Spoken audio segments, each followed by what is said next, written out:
You would kneel down and somebody would say, "Now entering King," and you would kneel as a sign of reverence, as a sign of respect. Do we have to kneel? Is it every time we pray you have to? God won't hear you if you don't kneel. No. You kneel because you want to make sure in your mindset of respect and of reverence. And here's what's interesting. One of the names of God, King of Kings. That's cool. Respect and reverence.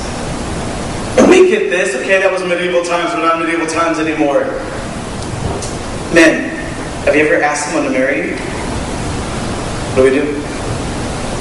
Get down on one knee. Why? Because this is a very important day. I want to show you that how much I love you. So I don't care what I'm wearing. I will get down and grovel in the dirt to show you how much I love you. And everybody sees it and they go, "Oh, that's so cool." If you ever see a man and a woman like anywhere, and the man gets down, and then you know exactly what's happening. And so, is something wrong with him? Did something just happen to his knee? Why is she crying? Maybe he's a lame man. Let's go over there. No! She's crying because she's excited. Right? We get it. We understand. The how is the why. How we pray is why we pray. Now this last one, it's kind of weird. Just warn you. It's kind of hard, so maybe not everybody can do this. It's this.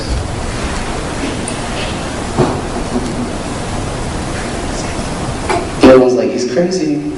He's lost his mind.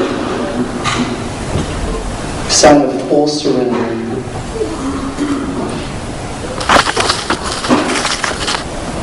Who would die like that? If you lay down like that, someone would stomp a mud hole in you and walk it dry. Don't battle like that. Why? Saying, I just give up. But there's times where we just lay flat on our face and say, God, I'm nothing, and I surrender my everything to you. Jesus was in the garden. It says he went away and laid on his face, side of full surrender. The how is the why. Why a change of posture becomes a change of mindset. Maybe the change of mindset is that we have to understand that the name of God is holy. I love reading in the words of God. It says, at his name, just a mention of his name, that the earth will shake and demons have to flee. At the mention of his name. But today we use his name as a curse word. Today we use his name because we don't understand the power, the respect, and the reverency that's there. I love going back to the Jewish traditions and customs. Because in the Old Testament, they wouldn't even mention or write the name of God. They would write 4 letters. Yahweh, YHVH. Because they understood the power that was there in the name of God. And now, we lost it. One of the 10 commandments is don't use the Lord's name in vain. What does that mean? A husband and wife get married. But the wife was promiscuous before they got married. She was prone to infidelity before they got married. When they get married, there's the expectation to stop that. Don't continue the infidelity. Don't continue the promiscuity. If the wife continues the promiscuity, if the wife continues the infidelity, what has she done? She has taken his name in vain. And many of us have taken the name Christian. Many of us have taken the name believer in vain.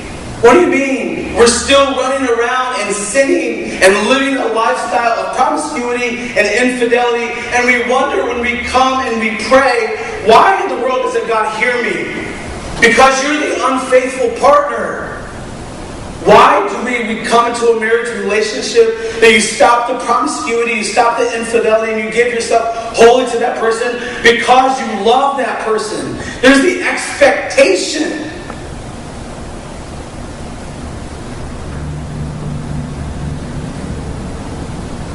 What he says is, whatever you ask for in my name, whatever you ask for when you humble yourself, whatever you ask for in repetition and you mean it and you believe it, then I'll give it to you.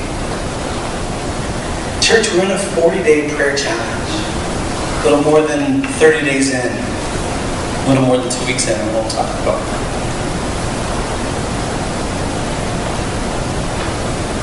What would happen if not just for 40 days, but this is our habit. This is our lifestyle. Like tying our shoes, you don't have to think about how you tie your shoes. Just do it. You don't have to think about how you breathe. You just do it. And still, I love the words. When I'm walking on the elevator, talking with you, I'm just praying.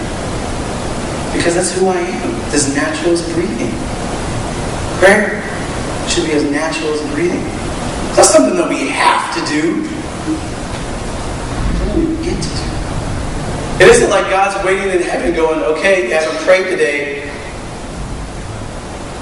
It should be as natural as breathing. To have a right relationship with God.